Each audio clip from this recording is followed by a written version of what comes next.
네, 반갑습니다. 경자입니다. 내일부터 청약하는 종목이죠. MI큐브 솔루션이 오늘 수요 예측 결과를 발표하였습니다. 썸네일에서 보셨겠지만 수요 예측 결과가 아주 좋았는데요. 그래서 오늘도 수요 예측 결과 중심으로 청약 전에 마지막 체크를 할 텐데 이 종목은 워밍업으로 미리 알아보지 않았으니까요. 어떤 사업을 하는 기업인지 먼저 간단하게 파악하고 시작하겠습니다. MI큐브 솔루션 이번 주 목요일까지 청약을 합니다. 그리고 다음 주 월요일에 환불되는데요. 환불 기간은 4일입니다. 여기 파두와는 청약 일정이 겹쳐 있는데 파두는 내일 수요 예측 결과가 공시가 되거든요. 과연 올해 첫 번째 조단위 공모주인데 수요 예측 결과가 어떻게 나왔을지 매우 궁금한 상태입니다. 여하튼 내일 결과가 나오면 정리해서 말씀을 드리도록 하겠습니다. 자, 그리고 상장일은 8월 4일로 예정되어 있습니다. 오늘 청약이 끝나는 CG트로닉스가 3일에 상장하고요. 다음날 MI큐브 솔루션이 상장하는 일정이니까요. 서로 겹치지 않아서 좋습니다. 참고로 파두는 이 다음 주인 8월 7일 월요일에 상장할 예정입니다. 자, 그러면 회사에 대해서 알아볼 텐데 MI큐브 솔루션 스마트 팩토리 솔루션을 가지고 있습니다. 스마트 팩토리 잘 아시는 분들도 계시겠지만 쉽게 말씀을 드리면 그냥 이렇게 자동으로 돌아가는 공장을 연상하시면 되는데요.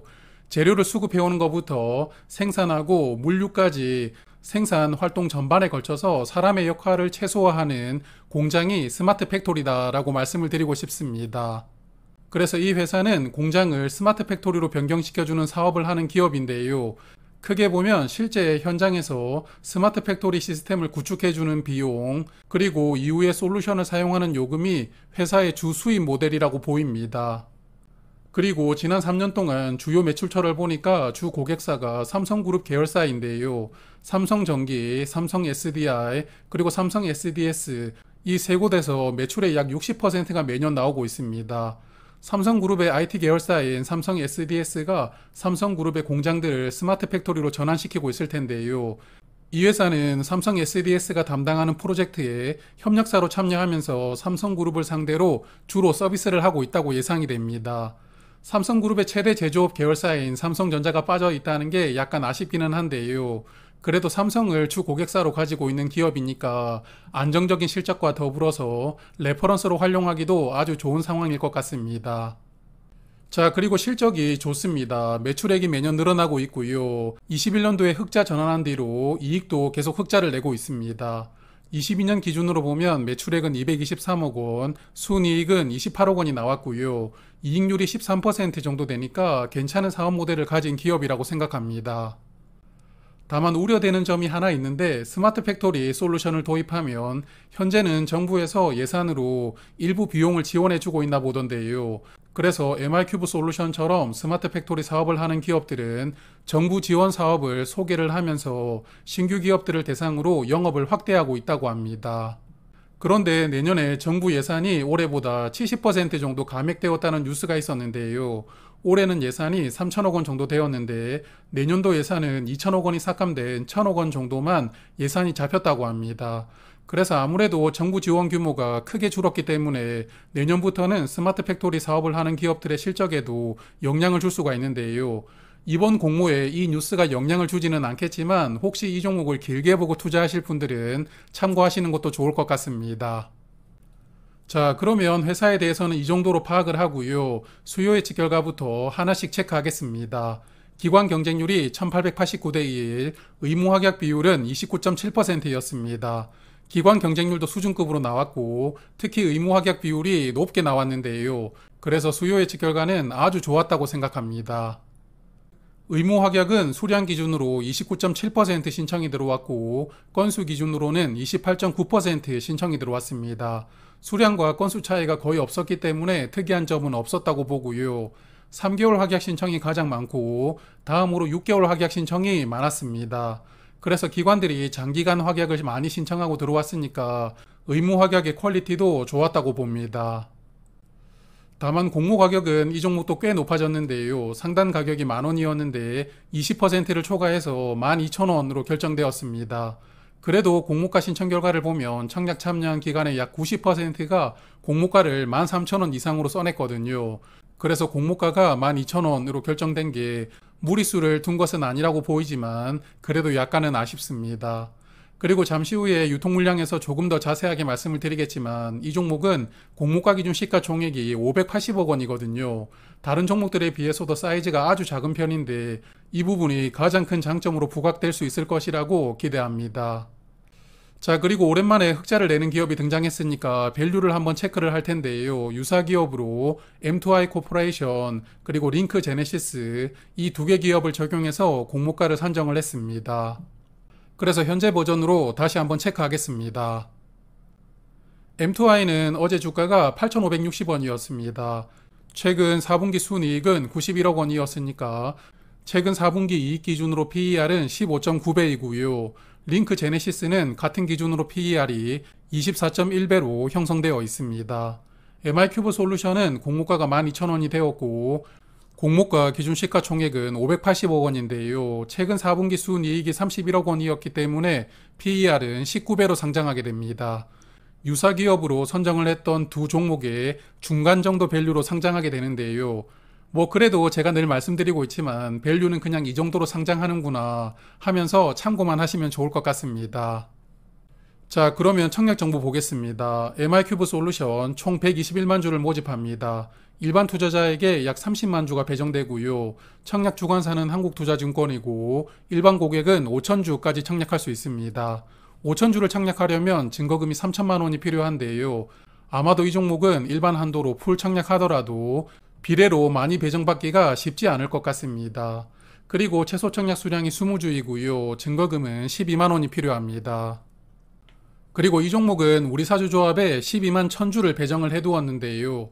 모집 수량의 10%를 직원들에게 배정하였습니다. IR 자료를 보니까 직원 수가 200명이라고 하더라고요. 그래서 직원 수로 n분의 1을 해보면 1인당 605주가 배정되고 이걸 모두 청약하려면 증거금이 726만 원씩 필요합니다. 청약 증거금이 그렇게 많이 필요하지는 않고요. 또한 수요 예측 결과도 아주 좋았죠. 그래서 아마도 우리 사주 배정 물량은 직원들이 모두 소화를 하지 않을까 생각합니다. 자, 그리고 내일 청약 1일차가 끝나면 2일차 예상을 해볼 텐데요. 내일은 수요 예측 결과를 공시하는 파도 말씀을 드릴 때 같이 포함해서 말씀드릴 생각입니다. 그래서 일단은 오늘 균등 배정만 예상을 해보면 최근에 한국투자증권이 주관을 했던 Y랩 36만 계좌가 청약에 참여를 했는데요. MI큐브 솔루션은 Y랩보다 조금 더 청약하는 분들이 늘어날 것 같습니다. 그래서 저는 40만 계좌를 예상을 해보았는데요. 이 종목은 균등 배정 수량이 15만 주밖에 되질 않기 때문에 제가 예상했던 40만 계좌가 청약에 참여를 한다면 균등 배정으로 한 주 받을 확률이 38%입니다. 모집 수량이 많지 않은 종목이기 때문에 균등 배정받기가 쉽지 않을 것 같습니다. 자, 그리고 MI큐브 솔루션은 상장일 유통 물량이 아주 좋습니다. 일단 기존 주주 물량이 없고요. 의무 합격을 감안하면 상장일 유통 물량은 85만 주입니다. 전체 주식의 17.7%만 유통되는 조건이고 공모가 기준 유통금액도 고작 102억 원입니다. 최종 배정에서 의무 확약이 조금 더 늘어난다면 유통 물량이 더 좋아질 텐데요. 그래서 상장일 주가 범위가 변경된 이후에 유통 물량은 가장 좋은 수준이라고 판단됩니다. 그리고 스톡 옵션이 약 20만 7천 주가 있는데 여기 보시면 스톡 옵션 행사 시작 기간이 23년 8월 9월부터라고 기재가 되어 있습니다. 이 종목은 8월 4일에 상장할 예정이니까 스톡 옵션이 상장일에 행사가 될 수는 없고요. 상장하고 5일 뒤부터 행사를 할 수 있게 됩니다. 그래서 상장일에 나올 수 있는 물량은 없지만 8월 9일에는 직원들에게 배부가 된 13만 7천 주는 나올 수 있으니까요. 조금 길게 투자하실 분들은 역시나 참고하셔야 될 것 같습니다.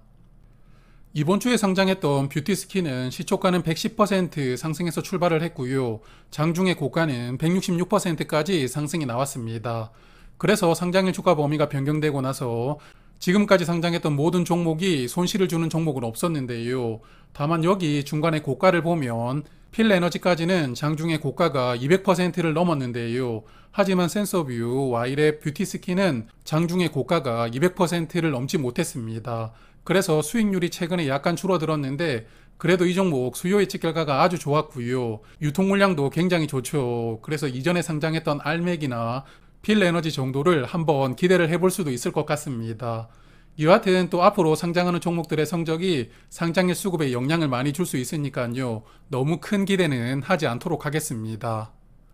그리고 MI큐브 솔루션은 공모가가 12,000원이니까 상장일 최대 주가는 48,000원까지 상승할 수가 있습니다. 개인적으로 이 종목이 파두보다 더 좋을 것이라고 기대를 합니다만 내일 파두의 수요 예측 결과에 따라서 이 종목의 청약 경쟁률은 상당히 영향을 받을 것이라고 예상을 합니다. 파두가 수요 예측 결과가 좋게 나오면 청약 자금이 크게 분산이 되겠지만 그렇지 않다면 이 종목은 비례 청약 효율이 굉장히 낮아질 수도 있거든요. 그래서 일단은 청약은 찜해두고 내일 파두 결과를 보면서 비례 청약을 할지 말지 고민을 해봐야 되겠습니다. 자, 그리고 내일 아침에는 버넥트 라이브 방송을 할 예정이고요. 점심때는 ALT와 파로스아이 바이오 상장일 매매 데이터를 정리해서 말씀드릴 예정입니다. 그리고 저녁에는 파두 수요 예측 결과와 함께 MR큐브 솔루션 청약 2일차를 같이 예상을 해볼 생각이거든요. 그래서 내일은 총 3번 인사를 드리게 될 것 같은데 너무 자주 본다고 미워하지 마시고요. 많은 관심 부탁드리겠습니다. 자, 그러면 오늘은 여기까지 말씀을 드리고요. 오늘도 고맙습니다.